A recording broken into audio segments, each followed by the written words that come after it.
رحمتوں کے در کھلے ہوئے ہیں، اپنے مرحوم بزرگوں کے لیے کچھ سوچو۔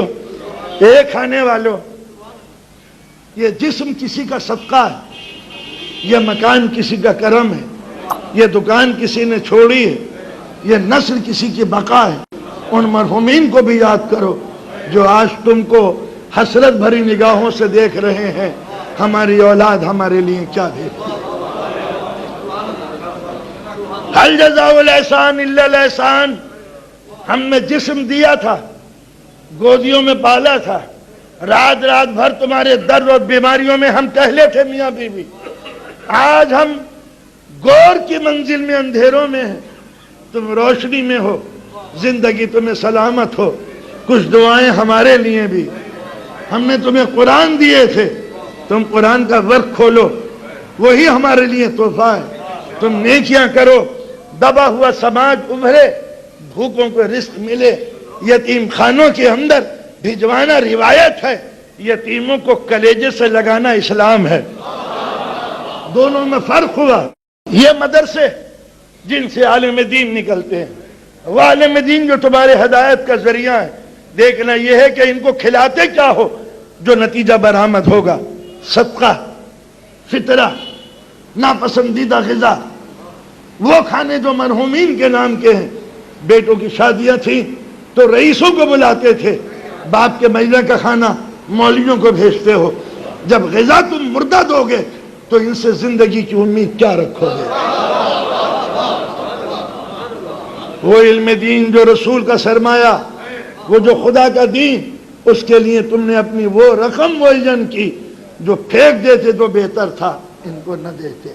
یہ ہے ہمارے سماج، ہمارے کلچر کی دین کہ ہمارے یہاں جو ذہین بچہ ہوتا ہے اسے انجینئر بناؤ، ڈاکٹر بناؤ، پروفیسر بناؤ۔ یہ لڑکا چھٹی میں 6 مرتبہ فیل ہو گیا، اسے مولوی بنا دو۔ یہ بیچارہ یتیم بچہ بھوکا لگتا ہے، کیا کرے؟ مدرسے میں بھیج دو۔ جس بھوکے بچے کو مدرسے میں بھیجا اس سے توقع رکھو گے کہ وہ زندگی کا پیٹ بھرے گا؟ نتیجہ یہ ہوا کہ ہر مسلمان اس رمضان کے مہینے میں 3 چیزوں کو یاد رکھے جو گزر گئے ان مرحومین کو، جو زندہ ہیں ان ماں باپ کو، اور آنے والی نسلوں کو۔ انسان کا تعلق 3 چیزوں سے ہے، ماضی، حال، مستقبل۔ ماضی جو بزرگ ہیں، حال جو ہم ہیں، مستقبل جو بچے۔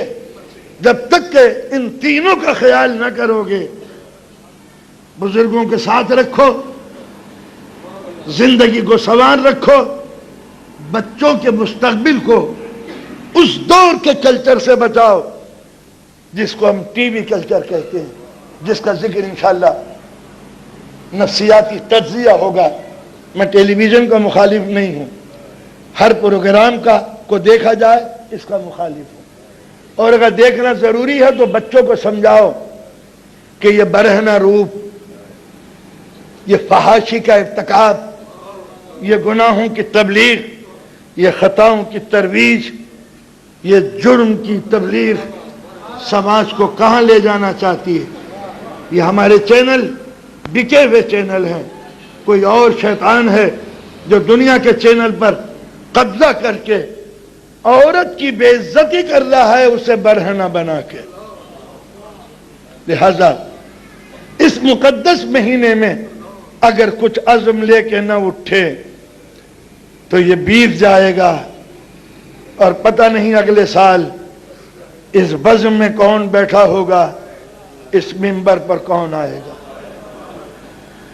کوئی لمحہ دائمی نہیں ہے، لہذا جیو تو اس طرح کہ قبر کا خیال رہے، نسلوں کو علم دے کے جاؤ، تہذیب و تمدن سکھاؤ۔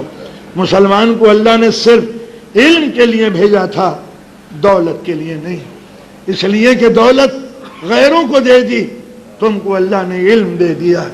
بغیر دولت کے تم مقابلہ نہیں کر سکتے، مگر دولت کما بھی نہیں سکتے۔ سود کا دھندا تم نہیں کر سکتے، ہیروئن تم نہیں بیچ سکتے، چوری ڈکیتی تم نہیں کر سکتے، احتکار تم نہیں کر سکتے، مال کا اسٹاک تم نہیں کر سکتے، پھر کافروں سے مقابلہ کیسے کرو گے؟ بہتر یہ ہے کہ دولت ان کو چھوڑ دو، علم تم لے لو۔